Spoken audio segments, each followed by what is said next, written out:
안녕하세요, 민경수입니다. 제가 노다워 퍼포먼스에 왔습니다.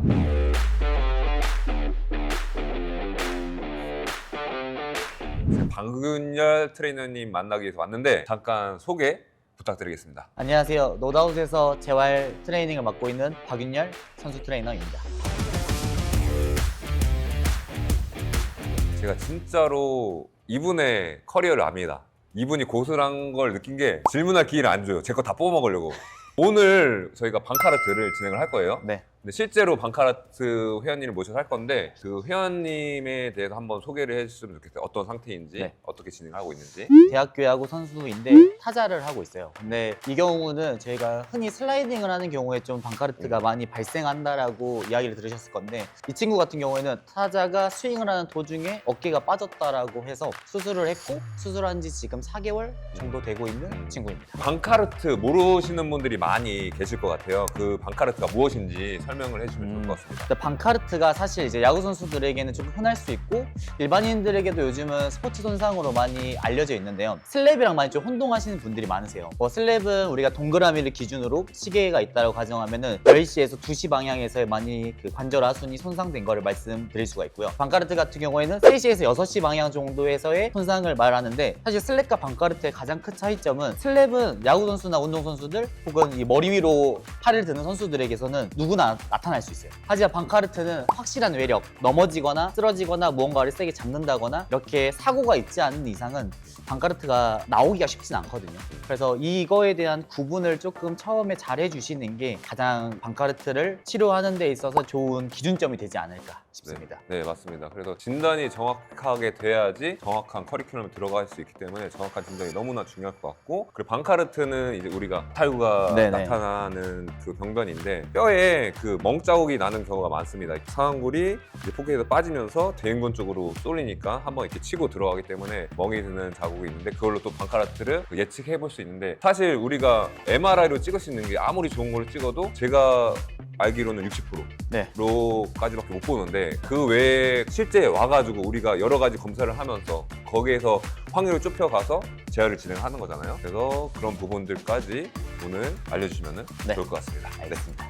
흔하게 하는 어깨 재활 운동들, 스트레칭들 있잖아요. 근데 방카르트는 초기에 이것을 하면 안 된다, 그런 운동이 있을까요? 그렇죠. 이제 방카르트 같은 경우에는 아까 앞서 설명하셨던 것처럼 앞탈구가 일어나는 운동이다 보니까 외회전이라는 동작들을 하시면 안 되고요. 그리고 가장 중요한 거는 팔을 벌린 상태에서 외회전이 들어가는 거를 하지 않는 게 정말로 중요하거든요. 네. 코치님이 생각하시는 거 또 다른 거 있으실까요? 저는 우리가 흔히 후방 쪽 풀어주기 위해서 이제 진자 운동을 많이 하잖아요. 초기에는 이게 정말 금기시되는 방카르트 맞습니다. 운동이고, 왜냐하면 방카르트는 앞탈구가 있기 때문에 지금 빠지는 방향으로 하시면 안 되고, 제가 가끔씩 그 동영상을 보는데 놀랄 경우가 많이 있어요. 초기 환자인데 캐틀벨 들고 이거 막 떨어뜨리는 걸 하는 거예요. 그것도 제 심장이 촬영하더라고요. 그래서 정말 빠지는 동작 운동은 초기에 절대로 해주시면 안 됩니다. 그리고 정확한 진단은 이 트레이너님들한테 상의를 받으셔야겠죠. 또 중요한 점 하나를 또 말씀드리면 초기에 저희가 보조기를 수술하고 나서 착용하는 경우가 많은데 그 불편하다는 이유로 보조기를 빨리 풀려고 하시거든요. 네. 근데 이 보조기를 빨리 풀면 풀수록 재탈구는 확률이 더 높아집니다. 네. 그래서 최소한 2주 정도는 혹은 병원에서는 4주에서 6주 정도까지도 네. 권장을 하는데 네. 그 권장 기간을 좀 잘 지켜주는 게 네. 저희가 앞탈구를 또다시 재발생시키지 않는 방지할 수 있는 요법이라고 생각해 주시면 더 좋을 것 같아요. 네, 고정시키고 있으면은 당연히 우리가 굳어지는 부분이 있겠지만은 그런 것들은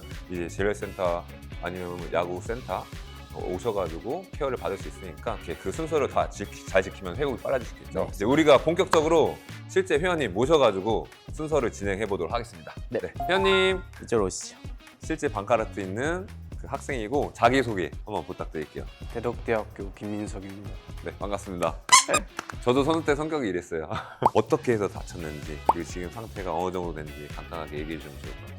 시합 때 스윙 돌리다가 발로 스윙 맞았습니다. 팔 스윙 하다가 이제 빠진 상태고 지금 3개월, 4개월 3개월, 4개월 넘어가고 넘어가고 있는 시점. 또 다치는 경우가 뭐가 있을까요? 요즘 같은 경우는 이제 또 날이 풀리기 시작하면서 웨이크보드나 이 수상 스키 같이 무언가를 잡고 있는데 네. 보트는 빠르게 전진을 해야 되고 네. 그 잡는 사람은 잡고 있다가 팔이 빠지는 경우도 종종 생겨가지고 그렇죠. 이러면 양쪽 다 이제 탈구가 생기는 경우도 네. 간혹 발생하거든요. 네. 그래서 이런 상황도 좀 조심해야 된다. 아, 네, 맞습니다. 그래서 오늘 가동범위 만드는 것부터 해가지고 전체적으로 한번 들어가 볼 건데 추님이 잡고 싶은 타켓 부위나 아니면 오늘 진행하고 싶은 방향이 있으신가요? 저 같은 경우에는 결국 야구 선수이다 보니까 회전적인 동작들을 많이 해야 되긴 하는데 그 전에 항상 직선적인 움직임들을 조금 많이 강조하는 편이거든요. 그렇죠. 그래서 우리가 흔히 몸 앞에서 팔을 앞으로 올린다거나 네. 아니면 옆으로 벌린다거나 네. 이런 직선 움직임이 먼저 잘 나와야지만이 회전으로 넘어갈 수 있는 좋은 또 기준점으로 삼을 수 있기 때문에 네. 이 친구가 아직 가동 범위를 보면은 왼손 한번 만세 한번 해볼까요?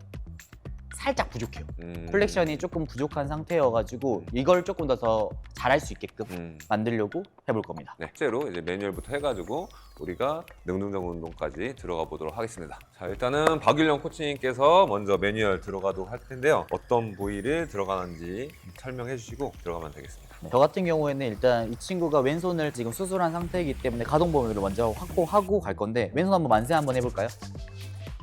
보면 아직 끝범위에서의 살짝 부족한 점을 보실 수가 있을 거예요. 이런 경우에는 저 같은 경우에는 누운 상태에서 팔을 앞으로 뻗게 만들어주고 뭐 의자가 있거나 받칠 곳이 있다라고 한다면은 제 허벅지에 올려놓으라고 할 겁니다. 그리고 이제 환자가 직접적으로 만지는 걸 싫어할 수도 있기 때문에 환자에게 수건을 올려준 상태에서 우리가 여기 크리티컬 존이라고 하는 많이 모이는 부분들이 있어요. 트리거 포인트가 많이 모이는 부분을 저는 팔꿈치로 눌러줄 거예요. 외회전되는 공간들을 눌러주다 보면은 대상자는 조금 통증이라고 느끼거나 향기가 퍼지듯이 내 온몸에서 시원한 느낌을 조금 받으실 수가 있거든요. 그래서 조금씩 가동 범위를 늘려가면서 확보를 해줄 겁니다. 우리가 광배근이나 어깨 근육들이 각도마다 작용되는 시점들이 조금씩 다르기 네. 때문에 가동 범위를 조금씩 늘리면서 할 수 있게끔. 그래서 환자의 얼굴을 보면서 너무나도 아파하거나 네. 뭐 불편해한다고 하면은 조금 내가 컨택하는 부분을 가볍게 가실 수도 있고 네, 맞습니다. 대상자를 위해서 저희가 하는 거기 때문에 그렇죠. 네. 제가 편하는 것도 마찬가지고 대상자도 편해야 되고 이 두 가지를 충족할 수 있게끔 이 부분은 많이 저는 눌러주는 매뉴얼을 하고 있습니다. 그리고 혹시라도 이제 이 친구 같은 경우는 좀 시기적으로 문제가 많이 없는 상태이긴 하지만 초기에는 가동 범위에 대한 부분이 제한이 있다라고 네. 한다면은 억지로 제가 이렇게 올릴 필요는 없거든요. 네. 우리가 가이드라인이라는 게 있기 때문에 그래도 어느 정도 치료하는 이 힐링 프로세스라는 기간을 준수하면서 네. 올려줘야 되지 올라간 데서 무작정 또 올리면은 또 네. 결국은 재탈구에 대한 부분을 우리가 우려를 해야 되기 때문에 네. 그 부분만 조심하신다고 하면은 크게 문제는 되지 않지 않을까 네. 싶습니다. 저는 기본적으로 방카라트가 빠지는 것 때문에 좀 더 조심해야 되는 병변이라고 생각이 들어요. 그래서 보통 타켓을 실제적으로 상하관절 포인트를 가져가는 것도 중요한데 날개뼈를 먼저 가져가야 되는 체크를 해야 되는데 사실 이게 안 맞아버리면은 앗자고 온 사람을 그렇죠, 오히려 망가뜨리는 거니까 맞아요. 이런 것들은 진짜로 숙련된 트레이너, 전문 트레이너한테 받으셔야 되니까 그런 것들을 염두에 두시면 되고 통증이라는 거는 몸에서 보내는 신호잖아요. 아 정말 더 가면 나 안 될 것 같아 이렇게 보내는 신호인데 아픈데 무조건 해야 된다 이런 것들을 예전 선수 때 그렇죠. 많이 들었어요. 네. 근데 저는 아픈 거는 몸에서 보내는 신호기 때문에 그런 것들을 당연히 트레이너 코치님께 얘기를 해야 되고 만약에 아픈데 억지로 해라 그러면 더 이상 얘기를 안 하겠습니다. 네. 저는 흉추 타켓으로 한번 매뉴얼을 해도록 하겠습니다. 기본적으로 마사지는 엎드려서 한번 진행하고 앉아서 한번 진행할 거예요. 그래서 스파인 쪽, 이제 뼈 쪽 최대한 가까이 있는 부분을 풀어줄 건데요. 중요한 점은 우리가 여기에 뭐 다혈근 있고 그리고 신경도 지나가는 곳이잖아요. 그래서 최대한 가까이 하는 게 좋은데 너무 컨택이 잘못해서 너무 깊이 들어가면은 이게 찌릿찌릿거리고 맞습니다. 신경 손상이 생길 수 있으니까 이것도 마찬가지로 전문가에게 받아야 되고 팁은 이 스파인 쪽에 컨택을 하시고 최대한 가까이 눌러주시면 됩니다. 눌러준 상태에서 바깥쪽으로 쭉 밀어주시면 되고 그리고 항상 받는 회원한테는 저림 증상 있는지 있으면 얘기해달라고 체크해주는 게 제일 현명한 방법입니다. 이제 흉추 쪽을 풀어주는 첫 번째 단계이고 이걸 한 다음에 그 다음에 가동 범위를 실제적으로 만들 겁니다. 풀어주시면 되고 반대쪽도 똑같이 풀어주시면 되고 충분히 풀어줬으면은 이제 앉은 상태에서 한번 앉아볼게요. 이제 흉추 신전을 시키면서 견인을 시킬 거예요. 이 자세가 좀 이따 할 운동과 연관이 되는데 감싸주고 여기 피면은 이쪽으로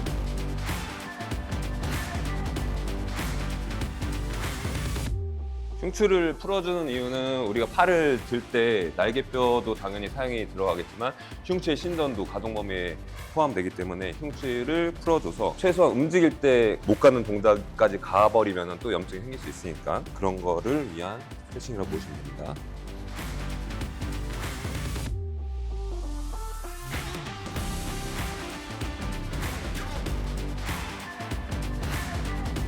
그 다음에 이제 액티브 스트레치, 스스로 할 수 있는 부분들을 한번 들어가 보도록 할게요. 저 같은 경우는 이 액티브 스트레칭을 엄청 좀 많이 강조하는 편인데 매뉴얼을 하는 거는 너무나도 좋고 결국 패시브로 해주는 거는 좋지만 네. 스스로가 잘 움직일 수 있어야지만이 우리가 현장으로 복귀를 할 수 있고 재활이 결국 성공이라고 하는 요소를 충족시킬 수 있기 때문에 맞습니다. 저 액티브를 조금 더 많이 강조하는 편이에요. 그래서 한번 다시 엎드려 볼까요?